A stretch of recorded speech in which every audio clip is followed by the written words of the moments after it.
Hello students, welcome to my YouTube channel Physics Guide by Orijit Sir. 12 September আর মাত্র দুদিন মতো বাকি।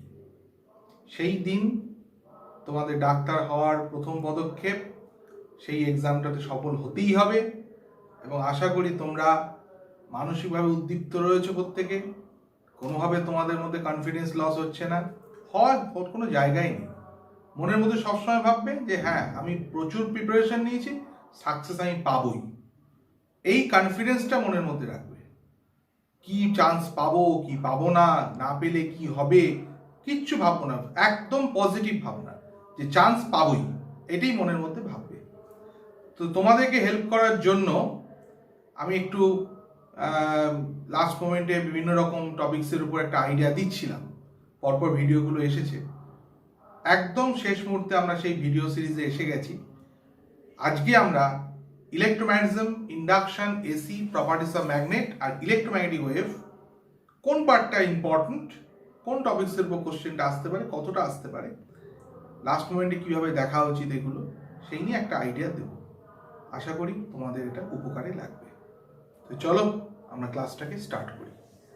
NEET 2021 এর যে পার্টটা নিয়ে আজকে ডিসকাস করব, স্টুডেন্টসদের কিন্তু এই জায়গাটাতে একটু সমস্যা রয়েছে, তাদের চিন্তার কোনো কারণ নেই। তোমরা প্রথমেই যেটা বলবো, উইক স্টুডেন্ট ফিজিক্সে যারা, তারা কিন্তু প্রথমেই যেটা টার্গেট করবে, লাস্ট মোমেন্টে একটু রিভিশন দাও ইলেকট্রোম্যাগনেটিক ইন্ডাকশনটাকে। কেন? কারণ ইলেকট্রোম্যাগনেটিক ইন্ডাকশন থেকে তোমাদের বেলা কোশ্চেন আসতে চলেছে। কটা কোশ্চেন আসবে? আমার এক্সপেকটেশন একটা তো আসবেই, দুটো আসতে পারে, তবে আমি একটা কোশ্চেন ধরে চলতে বলবো। কিভাবে পড়বে? ঠিক তিনটে পার্টে ভাগ করে নেবে। একটা হচ্ছে ফ্যারাডেজ ল, লেঞ্জ ল, তার উপর মনে রাখবে যে ইনডিউসড ইএমএফ তৈরি হচ্ছে কেন, rate of change of magnetic flux. Magnetic flux তৈরি হতেই পারে, তার চেঞ্জটা কি কজে হতে পারে? ম্যাগনেটিক ফ্লাক্স মানে কত? B dot dS, B dS cos theta. তার মানে ম্যাগনেটিক ফিল্ড চেঞ্জ হলে ফ্লাক্স চেঞ্জ হতে পারে, এরিয়া চেঞ্জ হলে ফ্লাক্স চেঞ্জ হতে পারে, আবার রোটেশনের জন্য অ্যাঙ্গেল চেঞ্জ হলে ফ্লাক্স চেঞ্জ হতে পারে। তার থেকে তোমাকে কিন্তু ইনডিউস চার্জ বের করাটাও তোমাকে শিখতে হবে। ইনডিউস চার্জ বের করার সময় কি করতে হবে? ডেল ফাই বাই আর, অর্থাৎ ফ্লাক্সের চেঞ্জকে রেজিস্ট্যান্স দিয়ে ডিভাইড করলে তুমি কি পাবে? Induce charge. তো এই একটা পার্ট অতি অবশ্যই ভালো করে পড়বে, এই ধরনের ছোট ছোট কোশ্চেন এমসিকিউ গুলো। তারপর ঠিক তিনটে পার্টের উপর তোমরা জোর দেবে। একটা সেলফ ইন্ডাকটেন্স, বিশেষ করে সার্কুলার কয়েল, সলিনয়েড, সেলফ ইন্ডাকটেন্সের ভ্যালু কি, মিউচুয়াল ইন্ডাকটেন্সের ভ্যালু কি, সেলফ ইন্ডাকটেন্স মিউচুয়াল ইন্ডাকটেন্সের মধ্যে রিলেশন কি, কোএফিসিয়েন্ট অফ কাপলিং কি, সিরিজ প্যারালাল থাকলে কি হবে ইকুইভ্যালেন্ট ভ্যালুটা, এগুলো অবশ্যই পড়বে। এবং তার সাথে যেটা পড়বে সেটা হচ্ছে magnetic potential energy. Electromagnetic induction খুব সহজ জায়গা।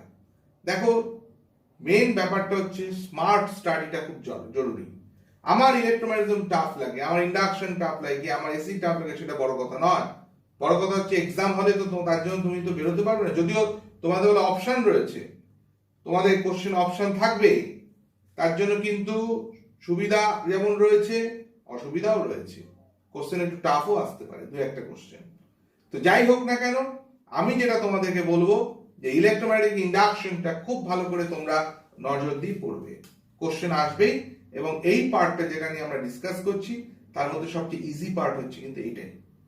সেকেন্ড যেটার উপর তোমরা জোর দেবে সেটা হচ্ছে প্রপার্টিস অফ ম্যাগনেট। 100% এখান থেকে একটা কোশ্চেন আসবে।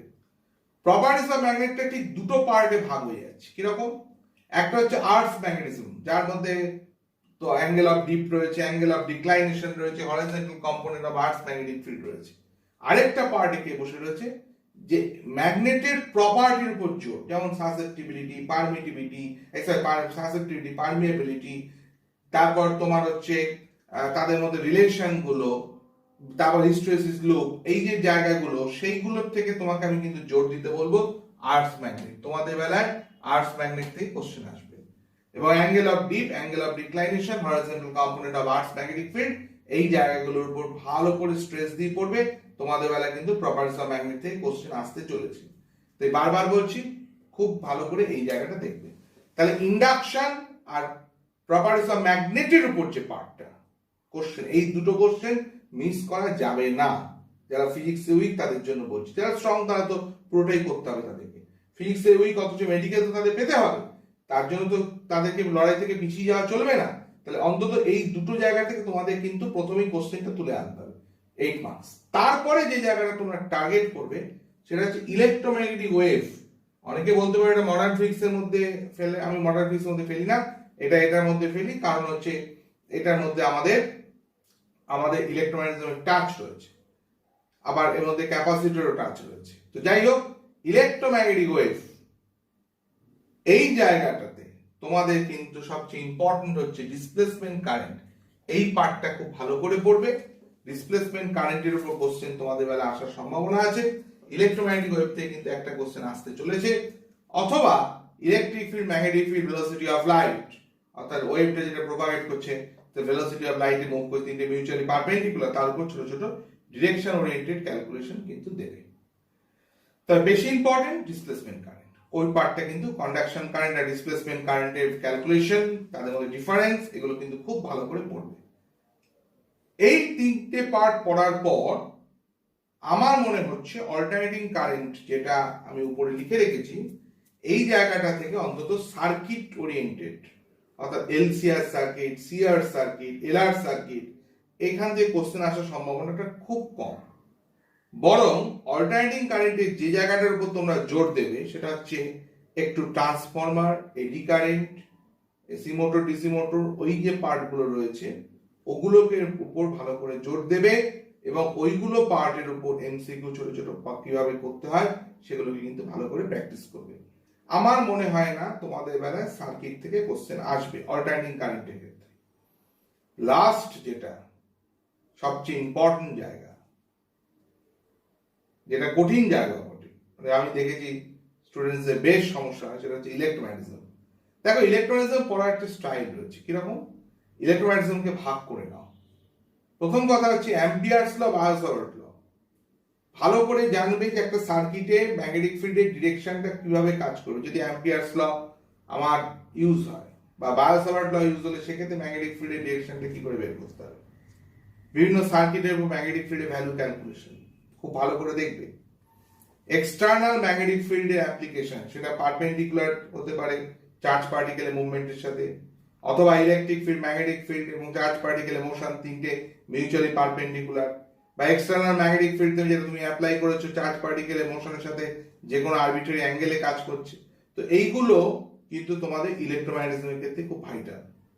আর ম্যাগনেটিক ফোর্স, একটা কন্ডাক্টর দিয়ে হাই কারেন্ট পাস করলে তার মধ্যে যে ম্যাগনেটিক ফোর্স তৈরি হবে, I into dl cross b, magnetic force on the conductor, I into dl cross b, এর উপর কিন্তু অনেক ভালো ভালো এমসিকিউ রয়েছে। আর প্যারালাল ওয়্যারটা পড়তে ভুলবে না। সেম ডাইরেকশনে অ্যাট্রাকটিভ, অপোজিট ডাইরেকশনে কারেন্ট ফ্লো করলে রিপালসিভ, তাদের মধ্যে ডিসটেন্স যদি d হয় তাহলে ম্যাগনেটিক ফোর্সের ভ্যালু কত পার ইউনিট লেন্থে, mu not I1 I2 by 2 pi d। এই যে পার্টগুলো, যে ছোট ছোট ছোট ছোট কোশ্চেনগুলো দেয়, সেগুলো কিন্তু অতি অবশ্যই পড়তে হবে। 16 মার্কস তোমাদের এখান থেকে আসবে। আমি বলবো অন্তত পক্ষে ফিজিক্সে যারা উইক তারা চেষ্টা করবে 8 to 12 মার্কস যেন এখান থেকে অ্যাচিভ করা যায়। এবং তার জন্য আমি তোমাদেরকে বলবো যে ইলেকট্রোম্যাগনেটিক ইন্ডাকশন, প্রপার্টিস অফ ম্যাগনেটের আর্থ ম্যাগনেটিজম পার্টটা, আর ইলেকট্রোম্যাগনেটিক ওয়েভ পার্টটা, এইটা ভালো করে স্টাডি করবে। আর ইলেকট্রোম্যাগনেটিজম আর অল্টারনেটিং কারেন্টের যে পার্টগুলোর কথা বললাম সেগুলোকে দেখে রাখবে। মোটামুটি ভাবে সেখান থেকে কিন্তু স্মার্ট স্টাডি করলে একটা নাম্বার কিন্তু এখান থেকে উঠে আসা সম্ভব। সমস্ত চ্যাপ্টারগুলো, বিভিন্ন পার্ট, কোনো চ্যাপ্টার হয়তো তোমার পক্ষে ফেভারেবল হবে, কোনটা তোমার চ্যাপ্টারে তোমার কোনো এগেনস্টে যাবে, এইগুলো কিন্তু থাকবে। তাতে কোনো ভয় পাওয়ার কিছু নেই। নাম্বারটাকে তুলে আনতে হবে ফাইনালি, কারণ আমাকে নিটে ক্র্যাক করতে হবে, আমাকে মেডিকেল চান্স পেতে হবে, আমাকে ডক্টর হতে হবে। সুতরাং একটু বুদ্ধি করে পড়ো। তো আর বেশি দিন বাকি নেই, তাই ইলেকট্রোম্যাগনেটিজম, ইন্ডাকশনে, এসি আর প্রপার্টিস অফ ম্যাগনেটের উপর এবং ইলেকট্রোম্যাগনেটিক ওয়েভের উপর আমি যে আইডিয়াটা দিলাম, অন্তত লাস্ট পয়েন্টে একটু চোখ বুলিয়ে যাও, আমার মনে হয় হতাশ হবে না। এখানেই আমরা আমাদের ক্লাসটাকে এন্ড করলাম।